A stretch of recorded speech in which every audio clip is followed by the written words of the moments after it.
The Romance of the Ranchos. Los Angeles, 1805. First American sailing ship touches at harbor.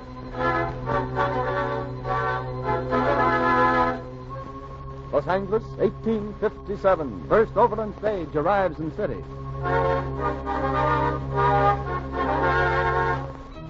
Los Angeles, 1876. First transcontinental railroad completed.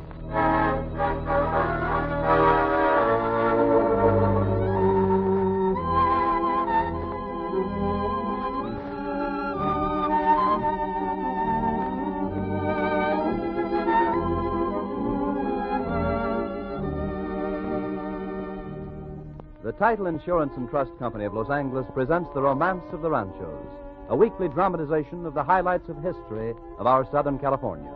Each week, our wandering vaquero, Frank Graham, returns to bring us another true story of events of the early Southland.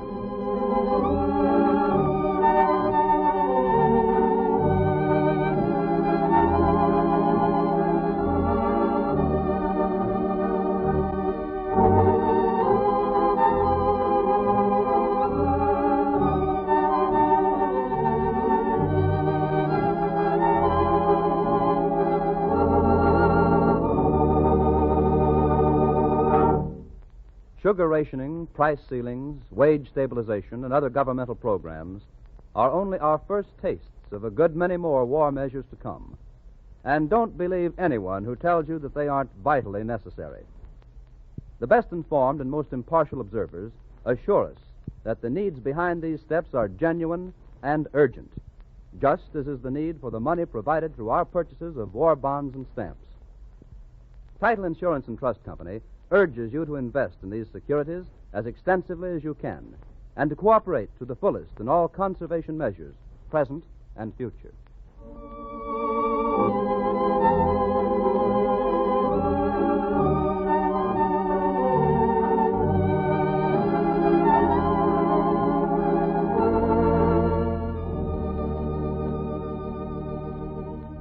And now here to tell us the story is our wandering vaquero, Frank Graham.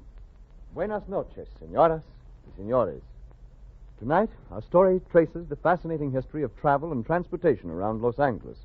A history full of romance and drama, from Oxcart to the modern airliner. It's a story of progress, full of the romance of the Ranchos.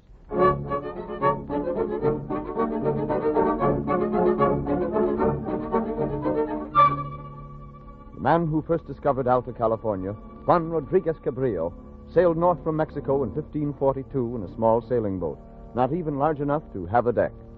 200 years later, the next white man came north to California, Captain Gaspar de Portola and his small party of soldiers. They rode on horseback and were known as the Leather Jackets because of the heavy coats, which served as their armor. As a result of these explorations, the Franciscan padres who came with the expedition founded the missions, and in their humility trod the long distances on foot.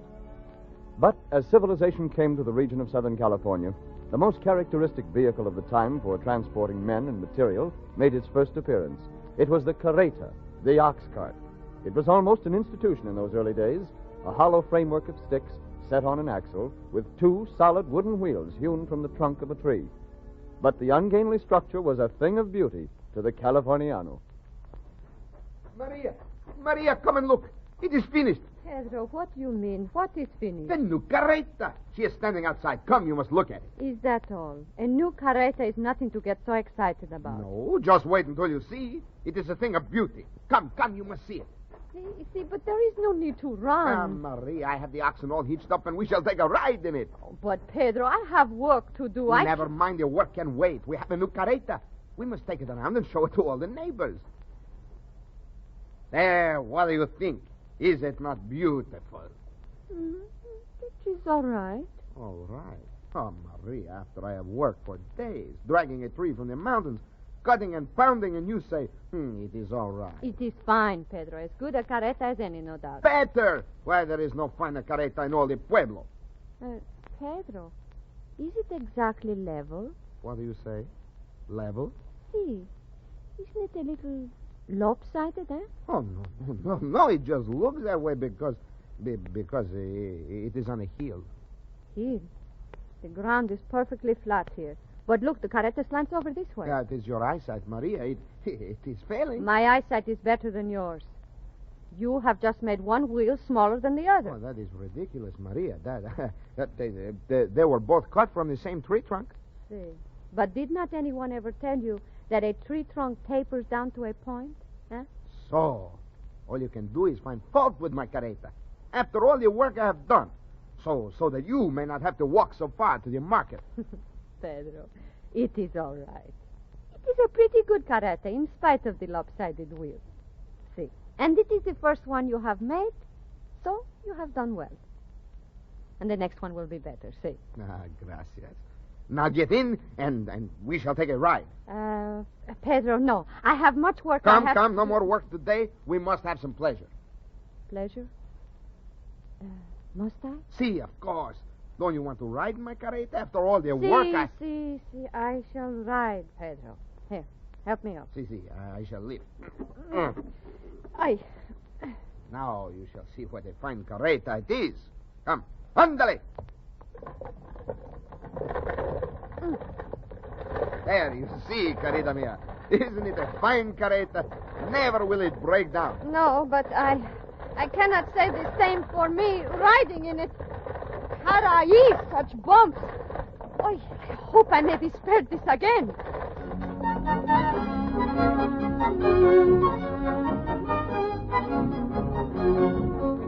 One of those old carretas may still be seen on display at Olvera Street, and a look will suffice to tell you how uncomfortable they were. Now, as Los Angeles grew and the great ranchos came into being, the horse began to take the place of the ox as the principal means of locomotion. Californianos were among the greatest horsemen the world has ever seen, and they were justly proud of their abilities. The sports of the day were all performed from the back of a horse. The hard-riding vaqueros carried all their worldly possessions on their saddles, and the aristocratic rancheros displayed their wealth by their lavish riding costumes and their silver-mounted saddles, some of which were reputed to have cost as much as $2,000. To say that the Californiano almost lived in his saddle was no exaggeration. Go, mi amigo. Before we go home, I must stop in at the store of Senor Temple. See, very well. I will go with you. Here are the horses. Oh, let us walk. There's only a few steps to the corner. Walk? You mean you want to walk when we can ride? But it is only a few feet. Amigo, I have not walked that far since I was a very small boy. If you will not ride, then I shall wait for you here, mi amigo.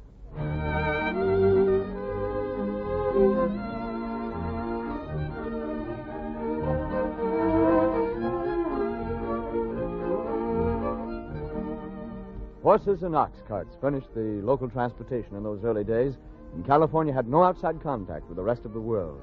Pack trains and an occasional ship brought supplies from Mexico. Then, in 1805, Captain Shaler brought the first American ship into the harbor at San Pedro, and a new era dawned for the Southland. Soon, the ships of all nations were touching at the port, and for the first time, the manufactured products of the world were brought to Los Angeles.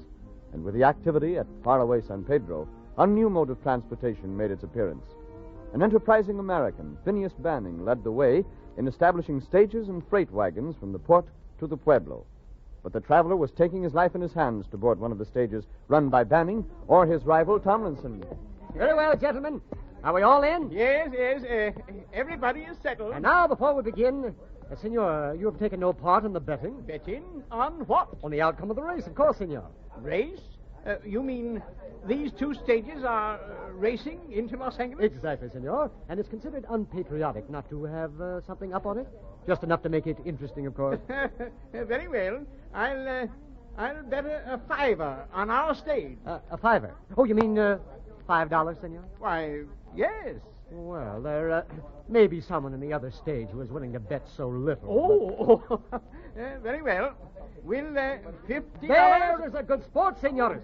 $50 is offered. Who'll take it? I will. All right, senor. Place your bets with the driver. And make ready for the ride. Hang on to your hats. When will we be in Los Angeles? 3 hours at the outside, amigo. All right, my lads. Mind your helm. Let her drive. Suelta, carajo! Oh, good Lord.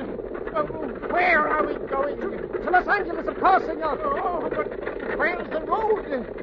You don't call this a road. See, of course, a little bumpy perhaps, but it's Bumpy! Tell the driver to slow down. This stage will tip over any minute at this speed. Slow down, nonsense. This is a race, senor. But don't worry, your money's safe. We'll win. Oh, I don't give a hang about the money. What I'm worried about is my life. Oh, saints preserve us!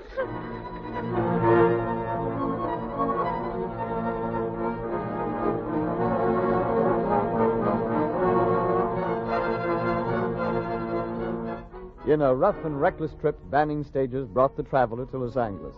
And as the years passed, Banning pioneered the heavy freight wagons which transported all manner of goods from San Pedro all over the Southwest to such faraway points as Fort Tejon and Salt Lake. As the American era began, Los Angeles was the distribution center for the whole area, for everything came by ship around the Horn.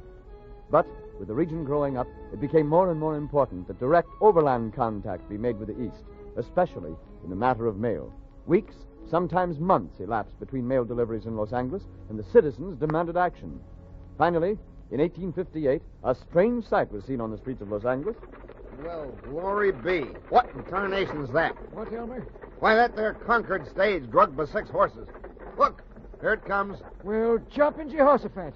It's the Butterfield stage, the first one. She's through. She's come through, overland. Man, you mean it's the overland stage? Yes, sir. There she is, all dusty and battered. But she's through. Come on, let's go over. Well, welcome to Los Angeles, driver. It's a great day when we look up and see you. Yep. Well, you see a lot more times. Once a week you'll see me from now on. And you got the mail through from the east? Yep, there she is. Straight through from St. Louis in 23 days. 23 days? Glory be, ain't that wonderful?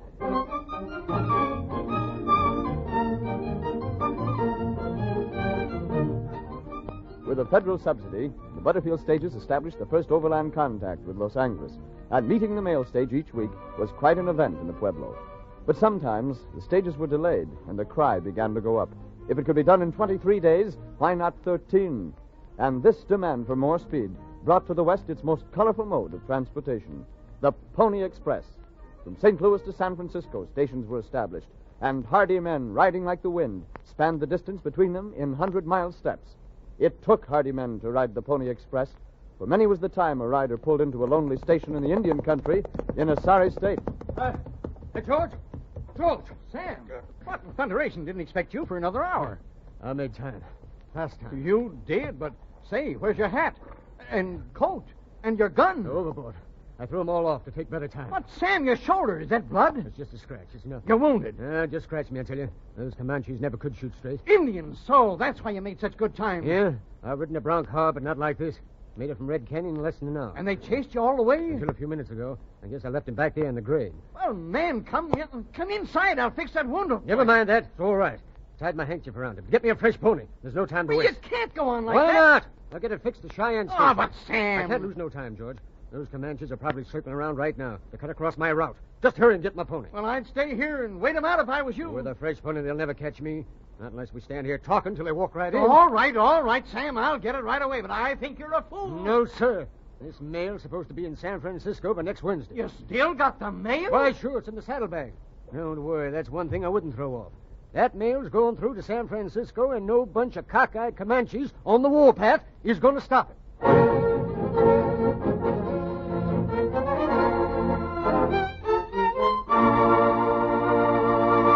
The huge system of records in which Title Insurance and Trust Company of Los Angeles accumulates and classifies the information it requires for the issuance of title insurance policies is called its title plant.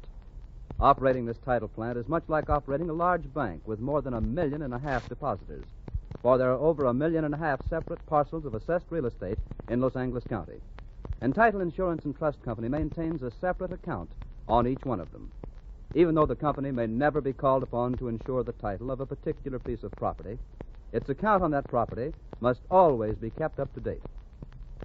In this county, there are some 1,500 recordings filed daily that affect the ownership of real estate. Each of these must be entered in the account of the particular property it affects, and the entry must be made the same day the instrument is recorded. All this record-keeping entails a great deal of hard work by a large number of trained personnel.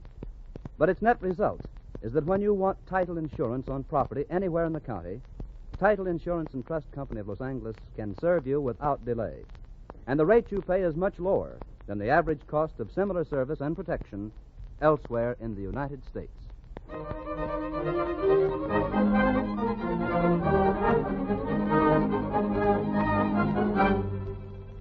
Picturesque as it was, the Pony Express lasted but a short time. When the Civil War came, both the Express and the Butterfield stage service were interrupted. But the Civil War also brought a new method of transportation to the Southland, the most colorful of all. Strangely enough, it was Jefferson Davis, the President of the Confederacy, who first thought of the idea and put it across during his term as Secretary of War in 1854.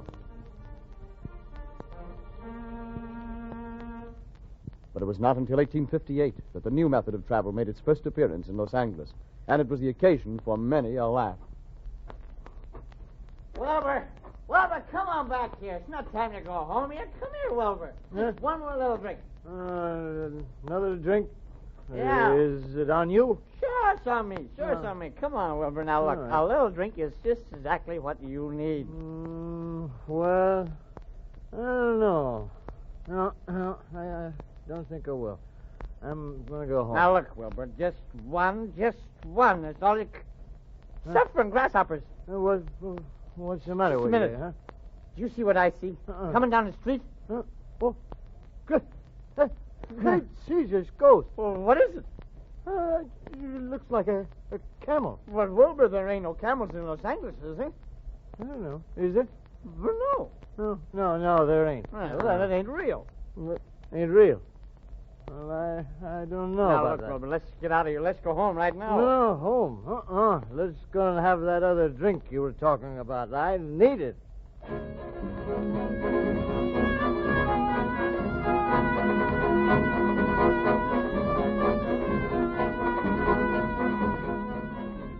Yes, caravans of those ships of the desert, the camels, plied the vast stretches of wasteland in the Southwest. During the Civil War, they were used by the United States Army to transport supplies from drum barracks at Wilmington to the various army posts. But the drivers had no love for the animals. Just look at the critter. Looks as meek and mild as a little lamb, doesn't he? Yeah. But he's an ornery critter, that's what. Except he's ornery in a sneaking sort of way. He ain't stubborn like a Texas mule or vicious like a western bronc. He's sneaking ornery. That's what. He just causes you trouble innocent-like, and then lets you beat him without a bloomin' word. He just ain't got no spirit. No, the army teamsters didn't like the African animal, and because of this, their use was discontinued. But now, the age of the machine was at hand. Again, it was the pioneer of Wilmington, Phineas Banning, who pushed the progressive movement to bring a railroad to Southern California. It was the Los Angeles to San Pedro Railroad and was inaugurated in 1868. On the day for the first run, people lined the tracks. Henry, I do believe it's coming. Of course it's coming, Matilda. I can hear it. Well, come on. Let's move up here where we can see. Matilda, you keep waiting those tracks. Can't you read the sign? What sign? Right there, it says look out for the locomotive. Oh, yes, but what does it say under that? Cuidado por la máquina de vapor del camino de fierro. What? What in the world It's is... Spanish, Matilda. It means look out for the machine of steam on the road of iron. Oh, that's much nicer. But it means the same thing, so step back here. I don't want the railroad to have an accident first day. Here it comes. There she is. Look at her. Look at that locomotive. The San Gabriel. Just think of it, Matilda. Now Los Angeles has a railroad of its own. Yes, but it makes so much noise and that smoke. Oh, who cares about a little smoke? This is big. Just think. Won't be long before we'll probably have a train coming overland from the east. From the east, Henry? What are you talking about? Sure, the Central Pacific is almost through in the north, connecting San Francisco with the east. Won't be long now before we have ours, too.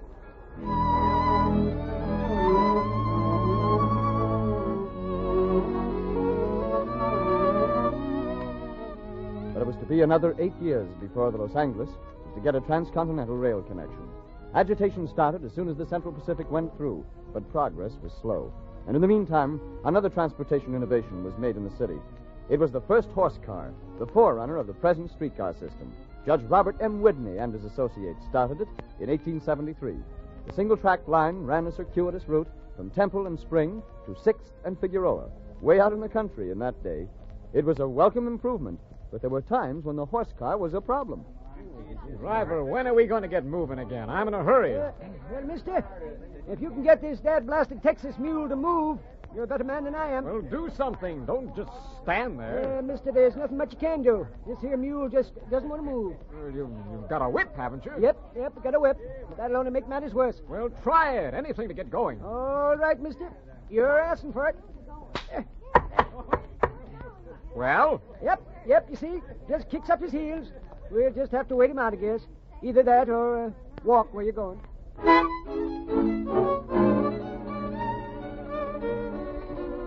By 1872, Los Angeles had learned that the Southern Pacific was going to build a road south. But Angelinos were amazed to learn their intention. Why, no, they don't plan to come down through Los Angeles. The road's being built to Mojave, then through Cajon Pass to San Bernardino, and on to the east. You mean to say the Southern Pacific is going to go right past Los Angeles and leave us without a railroad? Well, they may put in a spur line from San Bernardino. Why, it's ridiculous. It's an insult, that's what it is. But, sir, you must realize that Los Angeles is just a sleepy little village compared to San Francisco. It really wouldn't pay the railroad to come through. Is that so? Well, we'll see about this. I can assure you, sir, that the Southern Pacific will come through Los Angeles before we are finished.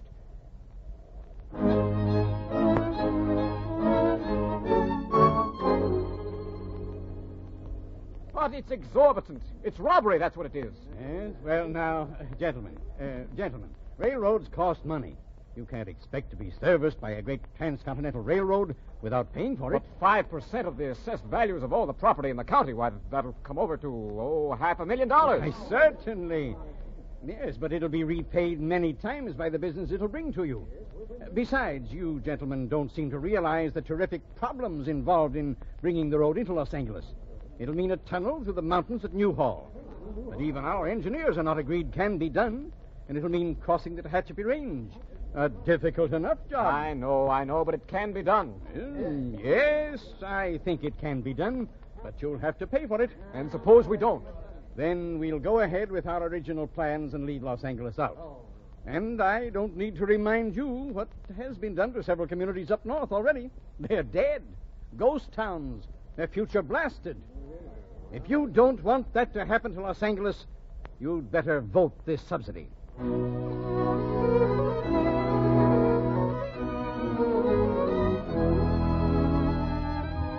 The Angelinos had to swallow their pride and pay a subsidy of over $500,000 to the railroad. Part was paid in the stock of the Los Angeles and San Pedro Railroad, which was taken over by the Southern Pacific.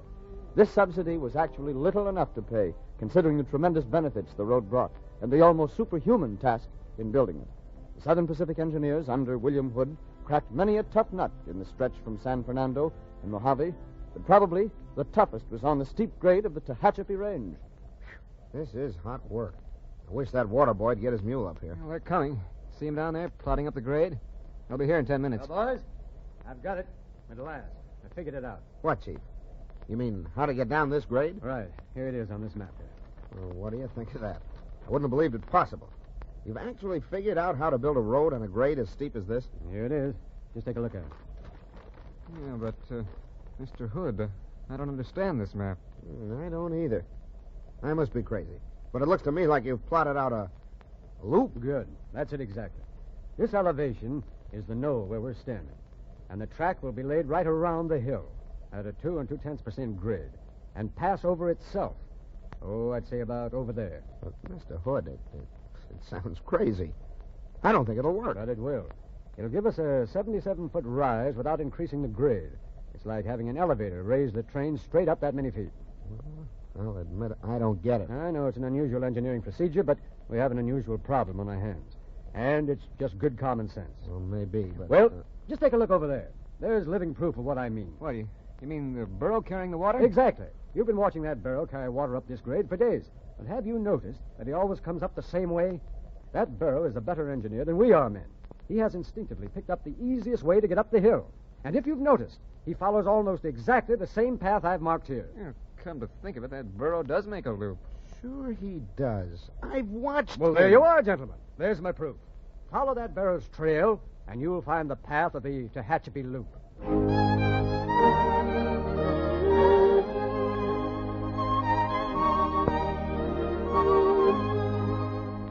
William Hood bridged that treacherous stretch of mountains, a stretch which rose 2,700 feet in 28 miles and contained 18 tunnels. And finally, on September 6, 1876, at Lang Station in the mountains, General Crocker pounded in the Golden Spike, and Los Angeles was linked with the rest of the continent by rail. From there on, the growth of the Southland was assured.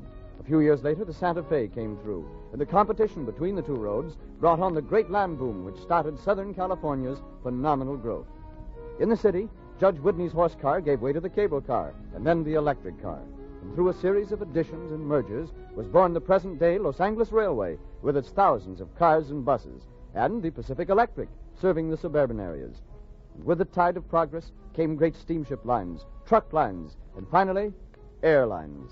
Today, Los Angeles is served with every method of modern transportation, with as many as 10,000 travelers and tourists passing through the city weekly. From Oxcart to Airliner. Such is the story of progress, and such is the romance of the Rancho.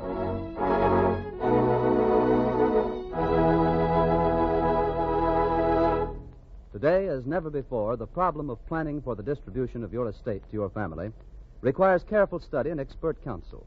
Facing changing laws, new taxes, unsettled conditions, and an uncertain future, people of means are leaning more and more on the services of specialists of long experience who are in close touch with day-to-day developments.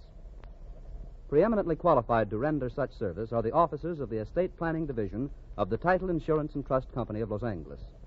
Finding the best and most economical solution to each individual's estate problem is their sole function.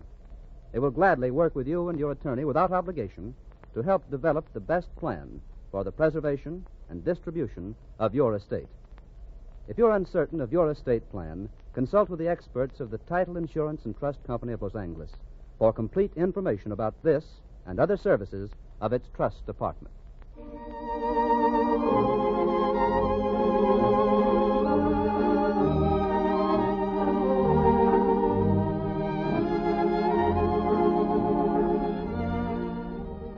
And now, Frank, what's the story for next week?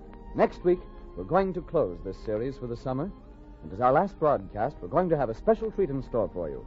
Our story will deal with one of the most colorful families in California history, the Carrillo family. So be sure to hear it. And so, until next week, this is your wandering vaquero, Frank Graham, saying, hasta la vista, señoras y señores. The Romance of the Ranchos, a presentation of the Title Insurance and Trust Company of Los Angeles, featuring Frank Graham as the wandering vaquero, is dramatized by John Dunkel and produced by Ted Bliss, with special music arranged by Gaylord Carter. Bob Lamont saying good night.